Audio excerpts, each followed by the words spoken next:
Hey, you okay? Wake up. You're gonna tell me it was all a dream. Oh, good, she woke up. You okay, Mary?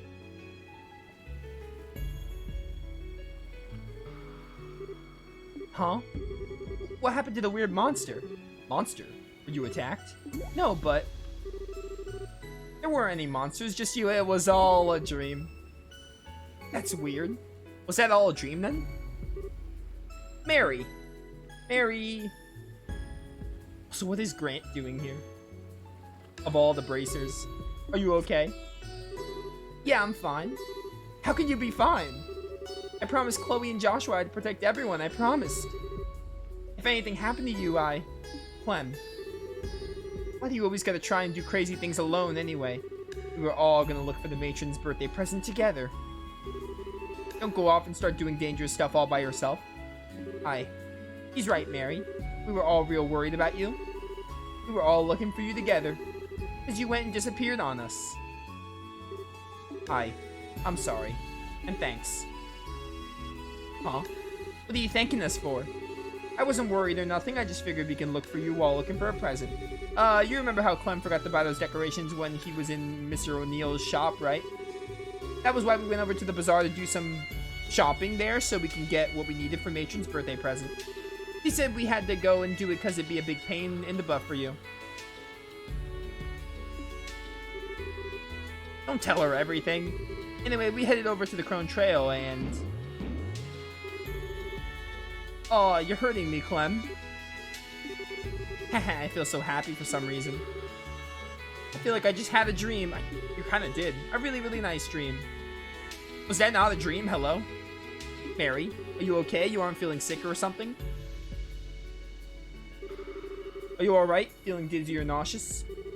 Oh, I'm fine. I was just spacing out a little. A lot's happened, you see. Okay, then.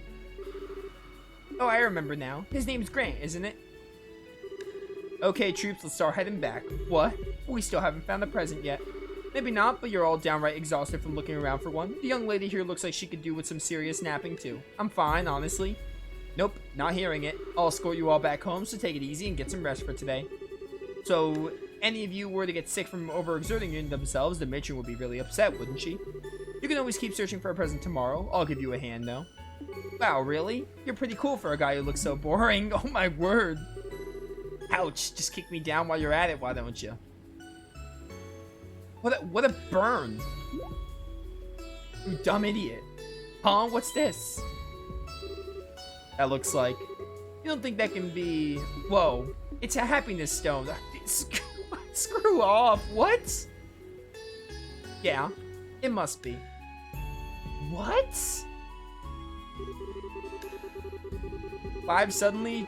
Clem suddenly chimed in that he had took an old pendant out of his pocket. He grumbled that it was only something he stumbled upon at the bazaar. With everyone's encouragement, I decided to try setting the happiness stone in the center in hopes that it would fit.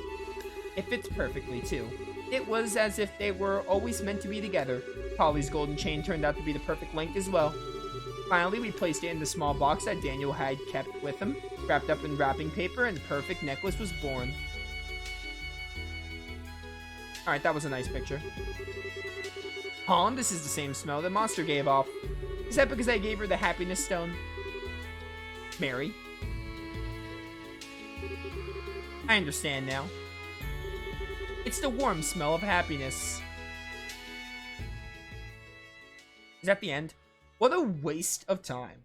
Straight up. Waste of a door. Alright, well that one's done.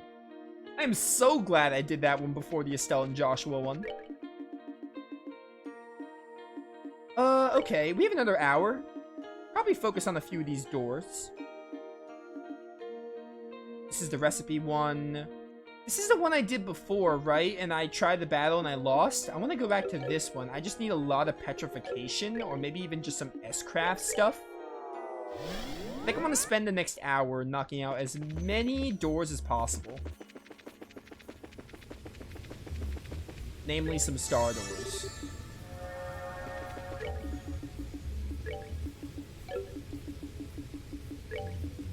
Star door 6, 7.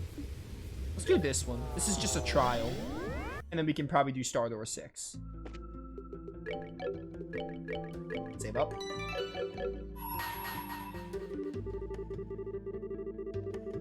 Chapter 6 went on a lot longer than I thought. My goal was originally finish Chapter 6, but then we were in the Impregnable Fortress for so long, so I was just like, knock out some doors.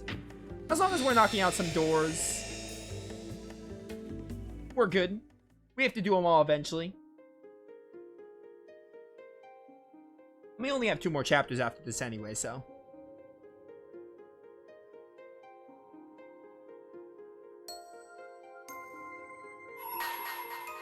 Hello? Yeah, this is the trial that, like, stoned me and I got annoyed. I'm just gonna, like... Nope, my crit. Just gonna do this and get all these kills. What door is this? This is Star Door 7.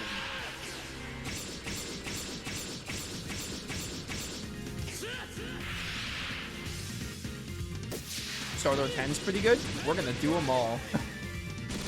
We will do all the doors. I know there's also a... There's also a, I know Olivier and Mueller have a door. It's like Star Door 8. A lot of the Star Doors are like no requirements, though. So ideally, I'm knocking those out first.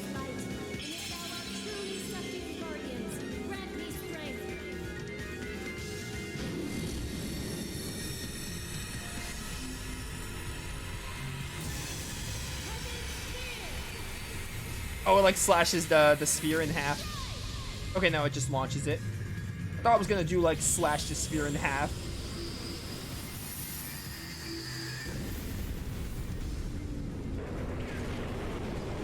I mean, it's basically Heavenly Strike, but cooler.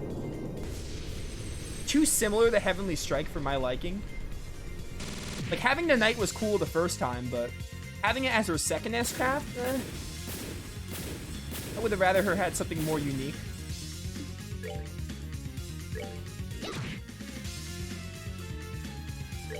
Die.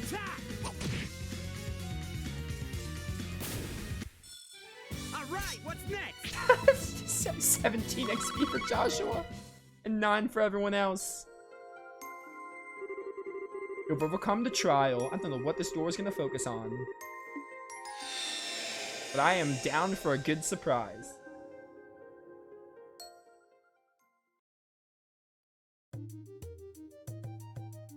Oh, is this another lore door?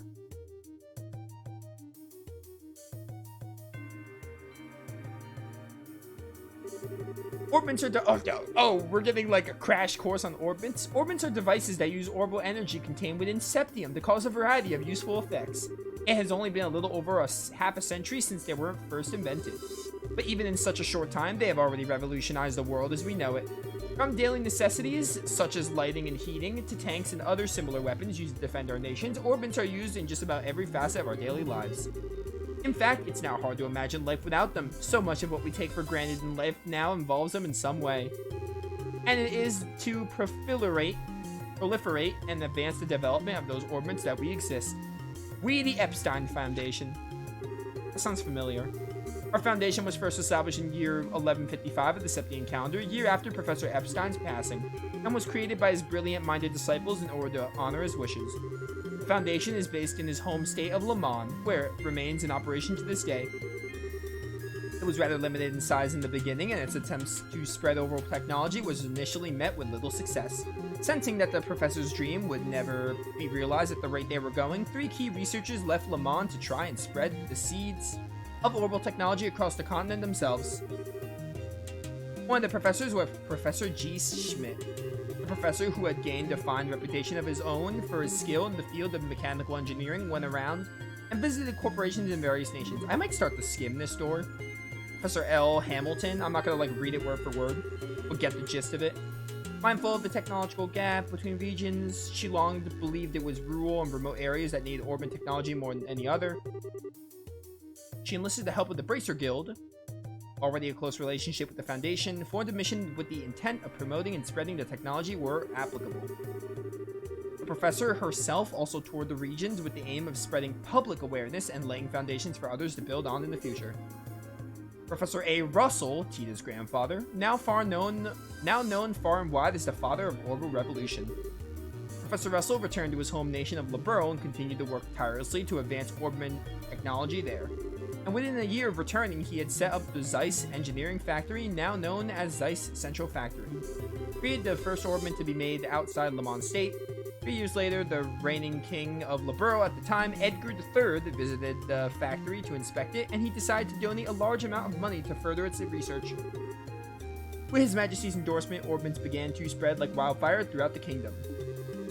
Up until then, most people didn't see Orbments in a particularly positive light. Their success in Liberl changed those impressions virtually overnight. One nation after another began to reach out to our foundation to share Orbment technology. Both our foundation's financial and social standing became that much more secure. Orbital Revolution was sudden and far-reaching transformation. It was only because of years of reaching out to people and diligent, largely unnoticed research that it was able to happen at all.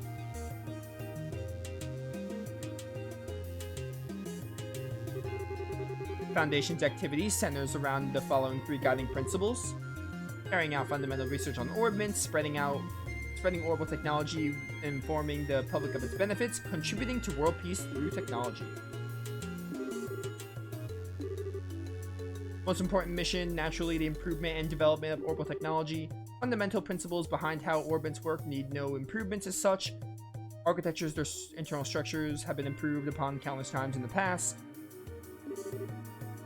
Architecture concerns the mechanical parts inside them, such as the cogs and screws, and there's still plenty of room for change as this new technology develops. Makes our Foundation's research all the more important, yada yada. 2 other important goals of the Foundation are to spread orbital technology as widely as possible to educate the public on the correct way to use it. Orbments have become part of the daily lives for most who live in advanced nations. Reality in remote and mountainous regions is very different. I'm just kind of reading this on my own instead of wasting my breath. We need to work on other ways to spread awareness of orbital technology, such as working closely with the Septian Church to have it added to the curriculum of Sunday school classes. Pursue this noble yet extremely difficult goal that the Foundation had a close relationship with the Bracer Guild ever since its initial founding.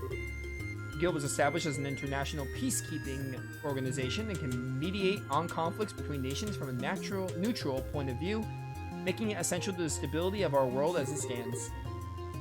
Continues to back them up fully in their cause.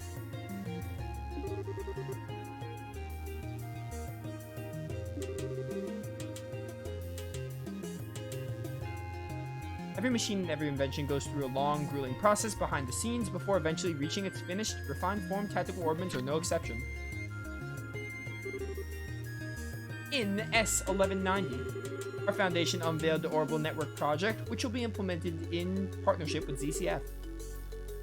Aims to join all of Zemeria together with a single united communications network, but our hope is that it will do much more than that.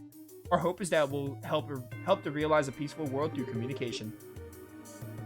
This is actually really neat, knowing how technology advances through, at least in Cold Steel. So seeing this is actually cool, and seeing how it evolves in Cold Steel. Sadly, Orbment's relationship with peace as a concept has become somewhat complicated. Are they aiding in this realization? Are they doing the exact opposite?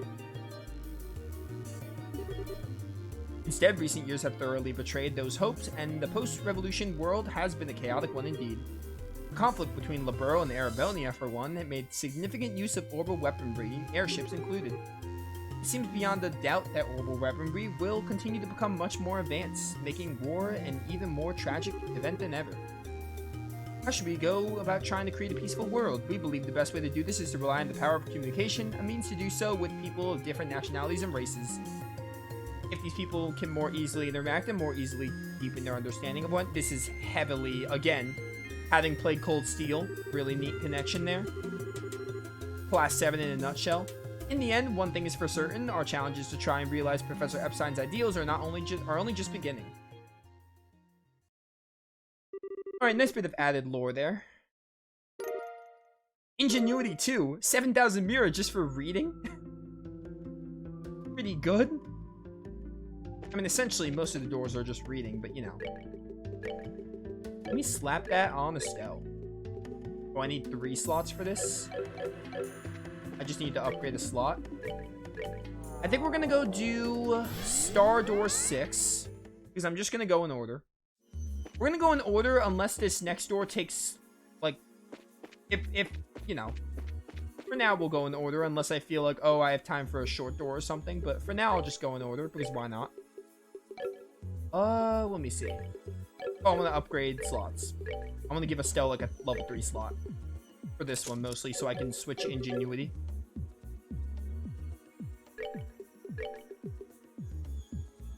Oh, I did this backwards. Words. That's fine. I could just do this.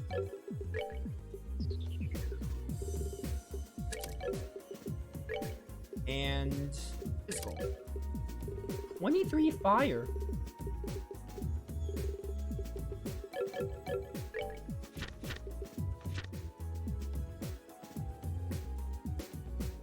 I think Arc Prominence would be neat. Because I do want to try to get max on one element.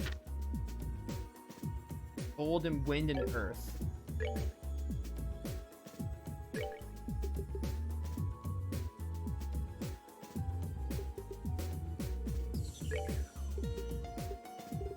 Where's my septium veins? Why am I missing so many septium veins?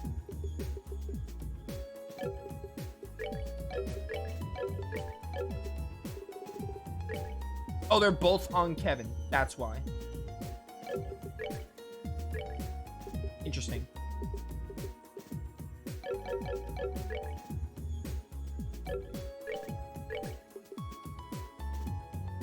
I'm gonna move this water down here. And put defense 4 here.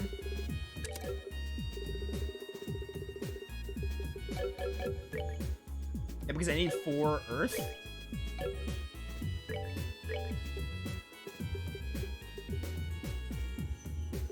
I don't need this physical. This physical is kind of a waste.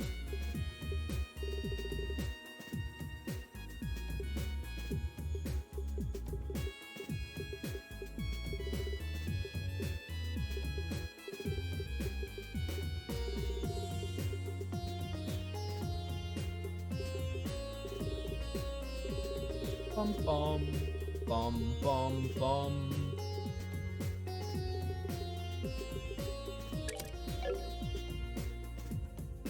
I would just need gold. I would need one of Kevin's septium veins. No, they don't give me gold. We're not doing battles. I'll worry about that later. We're close to getting Arc Prominence on Estelle. Let's do Star Door 6. This is the one with the recipes.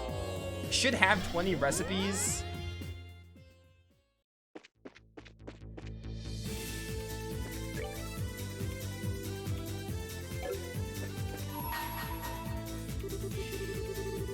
But yeah, I'm gonna start getting all the high elements, like, as we get ever closer to the end of the game. I'll put more thought into Orbment stuff. I'll try to get all the higher elements.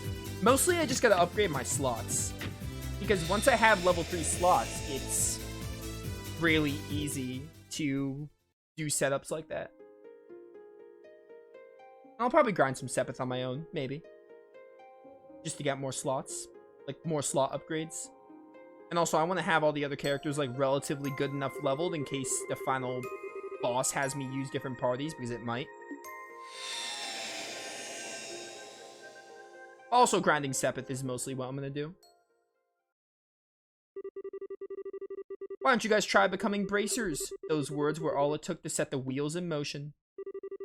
The 3 young men Estelle had spoken to, Dean, Reyes, and Rocco. You're gonna give a door to the Raving Gang? Were the leaders of a group of delinquents who spent most of their time in the warehouse district of Rouen. In light of the unprecedented chaos that swept over the world, they soon began re-examining themselves and their lives. After much thought, they agreed that the path of a bracer, a protector of the land's peace and its people's safety, may be the best road forward for them.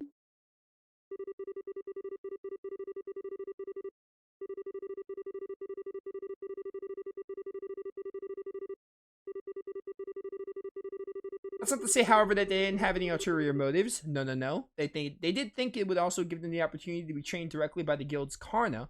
With this hope in their hearts, they made their way to the Rouen Bracer Guild and expressed interest in joining.